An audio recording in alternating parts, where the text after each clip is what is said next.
Ladies and gentlemen, my name is the Reckonist. Welcome to an update video. I guess this is far too much to tweet out or stick in Discord, so I thought I'd just click on the recording button for the first time. First time I sat on my computer for a long time. It's now 2:46 a.m. and yeah, this is the update. So what's happening? TLDR. Me and Mrs. Reck were diagnosed with COVID mid-March. Mine was mainly a head cold, no real problems, although I had a unrelated issue. I went to the ER to check out why I couldn't take a full breath, and it was a muscular thing. The day after, I'm not going to go into full details, Mrs. Reck was rushed to hospital because she was having trouble breathing.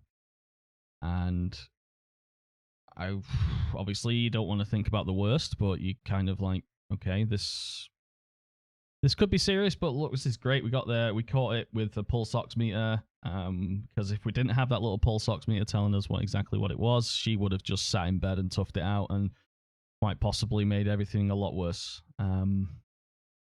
So she went to hospital, was there for a few days, didn't improve, and quite a fact, she got worse and worse as the disease took hold.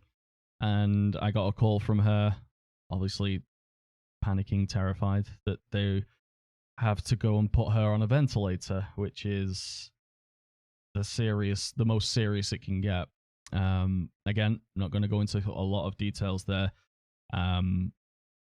She was on the ventilator for 12 days, and obviously that was the worst 12 days of my life. I was obviously still infected with COVID, so I couldn't have visitors. I couldn't see her. The last conversation I had with her, she was terrified, but she was doing that thing where she's totally selfless, so she was more concerned about me. She's about to be put on a ventilator and fight for her life, and she's worried about how I'm taking it. So she called family and friends and everything, and then that was it. She was put on a ventilator on a Sunday, I think. And from that time, it's just the fact that I couldn't be there really did make this 1,000 times worse than it already was.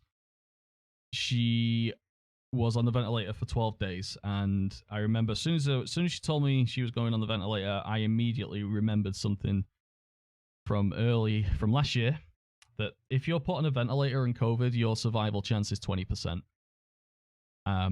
So it's 1 in 5 get better. And there's me with that information, which I eventually had it updated, but I was there thinking that she's probably going to die. She's probably going to die. And yeah, that was a hard thing to deal with. I'll leave that there. But luckily I was able to talk to the brilliant people at the hospital in Grand Rapids. They were like, okay. I asked the question about what's happening and is it true, 20%? They said it was true. 20% chance was your success or your chance of coming off the ventilator. That was when last year when they didn't know anything about COVID.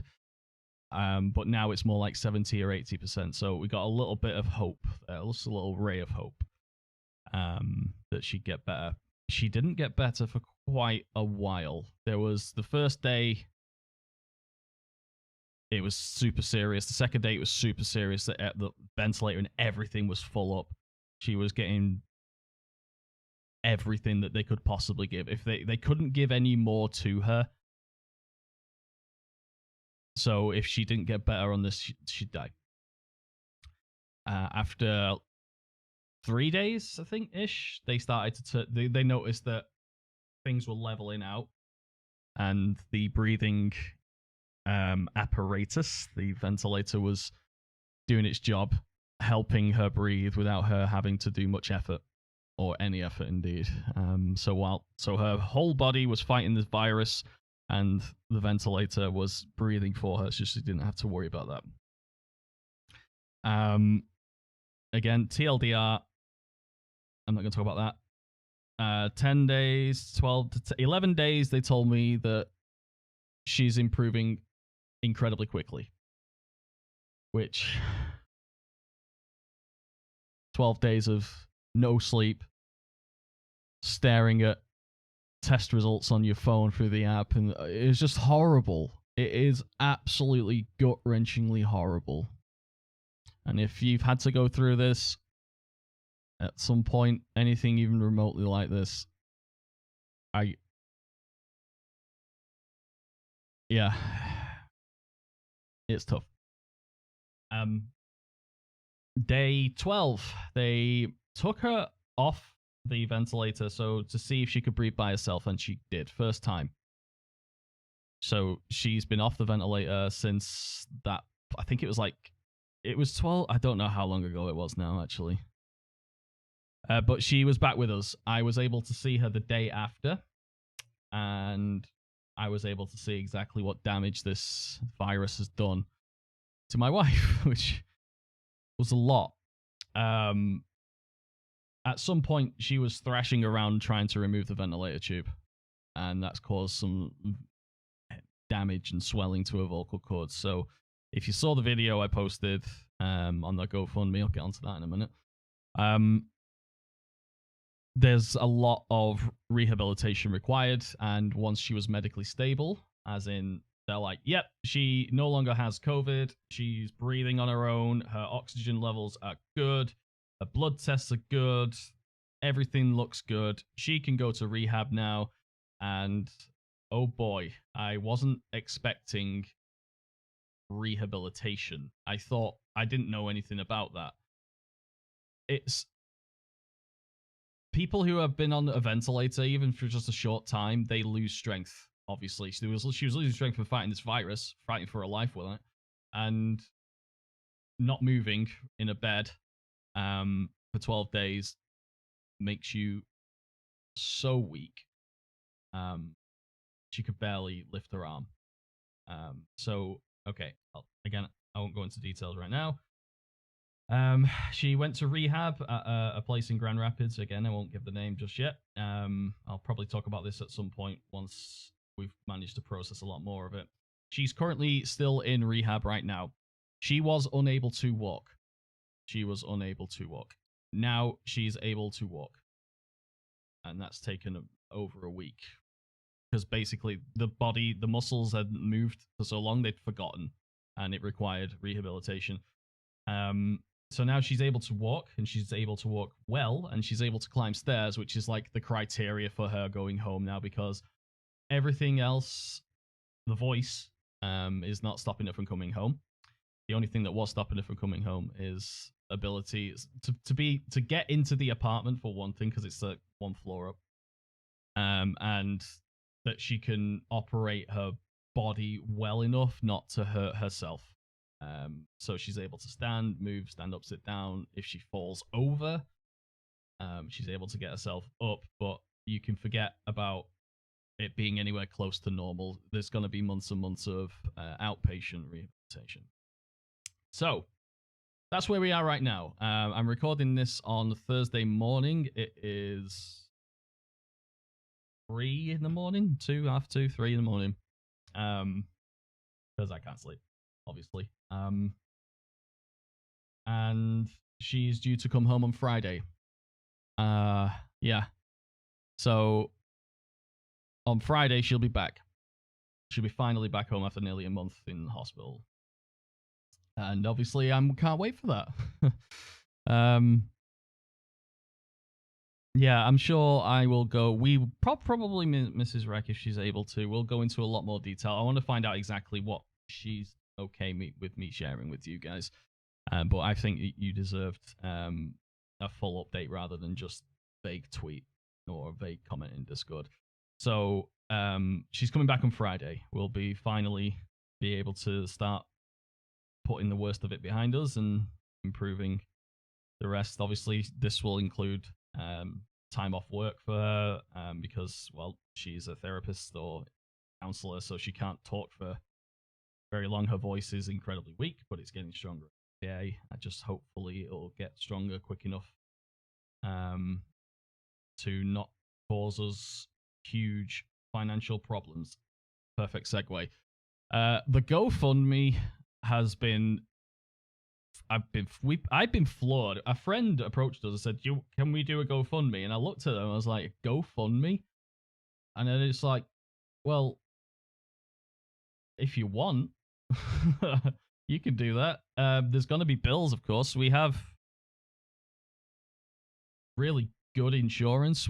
I didn't know this at the time because she was still on a ventilator. I don't know how the insurance system works. Nobody in America knows how the medical system works. So I was like, there's going to be fees, right? There's going to be costs and stuff. There's going to be the ambulance ride isn't covered. Things like that. There's going to be thousands and thousands of dollars worth of bills. So I'm like, I hadn't thought about it at that point because I was too busy worrying whether or not she'll come back.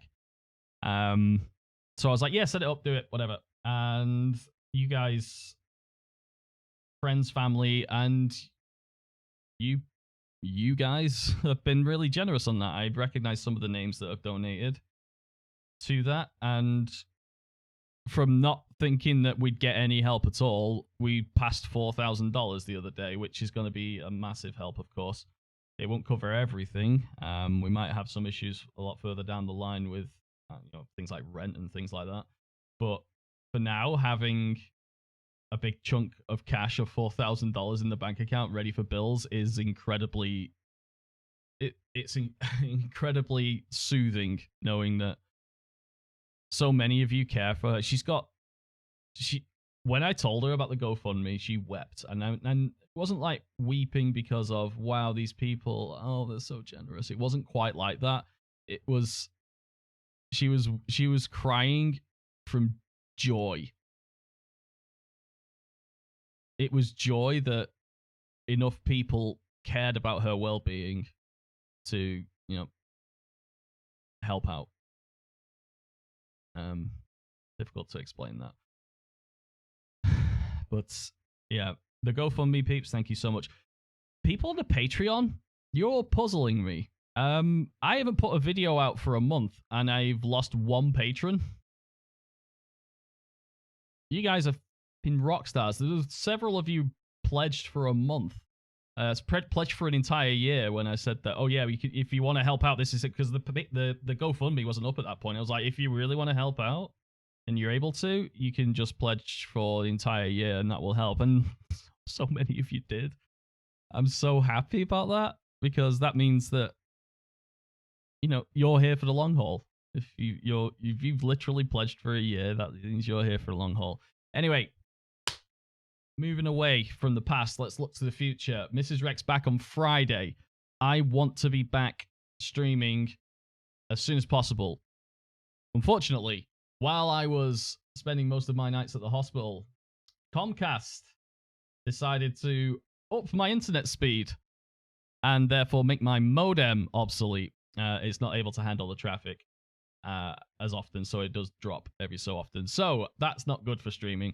I have managed to order, not using any of the GoFundMe money, I managed to order a new modem, which will be here Saturday. And obviously, I'll be doing a little bit of testing. This is like the second time I've sat at my desk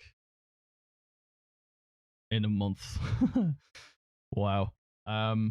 So yeah, that's where we are now. I want to be back up streaming and repaying your support, Patreon peeps, GoFundMe peeps, whatever. In whatever little way I can.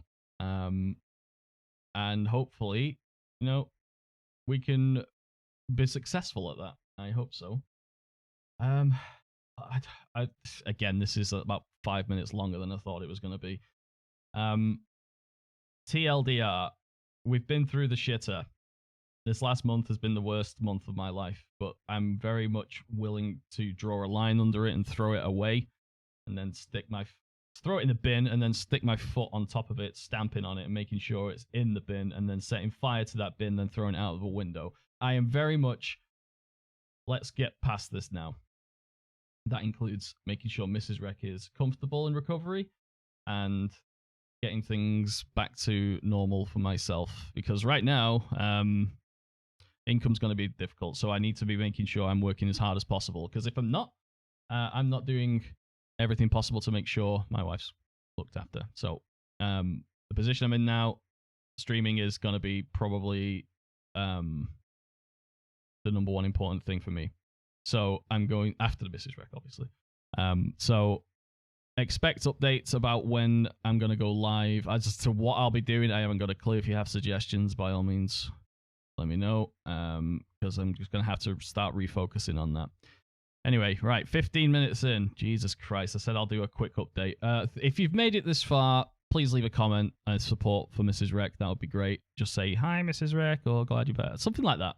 Little comments like that really got me through it because I was able to, after like a week or so, I was able to like go, right, okay, there are quite a lot of people who are asking. We have a private Facebook group, of course, but firing off tweets onto Twitter and the occasional Discord comment, and then reading the replies to that. Everyone was so positive and so it was like uplifting to read some of the replies. So thank you for doing that. If you were one of the people who did that, I really appreciate it. I'm not at my best right now, as you can look at me. It's 3 a.m. ish. I've got the world's largest bags under my eyes. I am exhausted, but I'm very, very happy that we're going to be stepping over this hurdle very soon. She'll be back here and on the road to recovery. And yeah, it's such a lovely feeling knowing that she was supported through this by you guys. I was supported through this by you guys. And I'm going to repay that as soon as I can, with the high quality content you've come to associate with the professional streamer. Oh, thanks for watching, and I'll get back to you as soon as there's a relevant update. Hopefully I'll be back streaming sooner than you think. All right, guys, I'm gonna try and sleep, I guess. Take care. See you soon.